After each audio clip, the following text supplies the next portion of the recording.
You can create groups in Moodle for many different purposes, such as allocating students for group work submissions or to create marking groups. You may want to allocate a particular activity, resource or topic section to just one group of students and you don't want others to see it. Or you may be setting up a group assessment and one student will need to submit work on behalf of their group. If you're using groups for a group work submission, you must set them up before the submission is opened. If you need to have specific students in specific groups, then manually create the groups and assign each student to their relevant groups. If it's not important which students are in which groups, you can specify the number of groups you want, then let Moodle randomly allocate students to these groups. If you prefer the students to self-organise, you can set up the group choice activity to allow students to put themselves into groups. See the Using Group Choice activity video for more details on this option. To manually create groups, select Participants from the left-hand menu. Click on the cog in the top right-hand corner, then select Groups. Click the Create Group button. Add a group name and optional description. Click the Save Changes button. Now you can add students to the group. Select the group that you want to populate from the groups list, then click the Add Remove Users button. Select the students you wish to assign to a particular group by clicking on their names in the potential members list and clicking the Add button. You can select multiple students by holding the Control button on the keyboard down as you click the names before clicking Add. You can also start typing the name of the student you wish to add in the search box at the bottom of the Potential Members panel and select the relevant students from the list presented. This is especially useful with bigger cohorts. Please note that if you have more than 100 students, you won't see the full list of names and you must search for them. Once you've added all of the students for this group, click Back to Groups and repeat the selection process for each of your groups.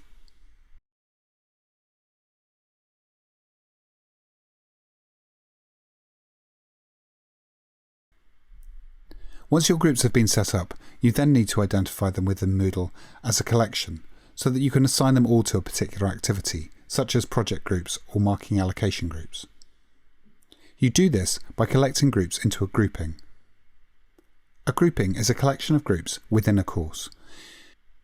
Using groupings allows you to assign tasks to multiple groups simultaneously. When adding a group activity to a course, it is the grouping that is referenced, so this is an important step. To organise groups into a grouping, click the Groupings tab. Click Create Grouping and give the grouping a relevant name.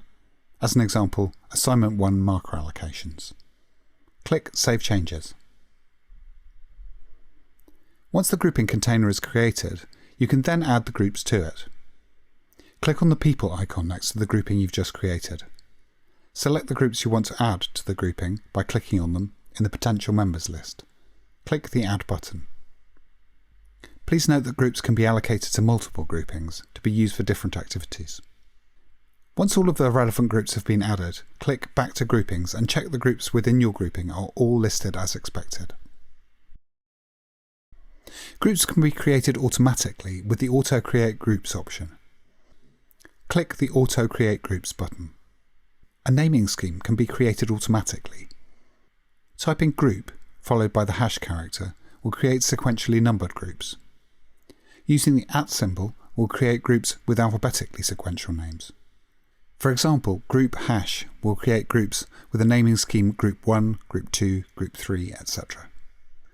Group @ will create groups with a naming scheme group A, group B, group C, etc. You can specify if you would like to create a particular number of groups or that each group contain a particular number of students. When selecting members per group, depending on the number of users in the course, it's possible for the last group to end up with significantly fewer members than expected, due to a small number being left over. You can select Prevent Last Small Group to avoid this situation. If the last of the auto-created groups would be smaller than 70% of the expected size, it will not be created. Instead, Moodle will allocate additional members to existing groups rather than creating a new group with too few members.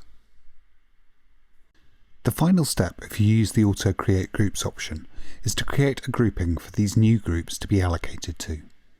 This grouping is created automatically as part of this process, but if you wish to create a new grouping or edit any existing ones, you can access these via the Main Groups screen.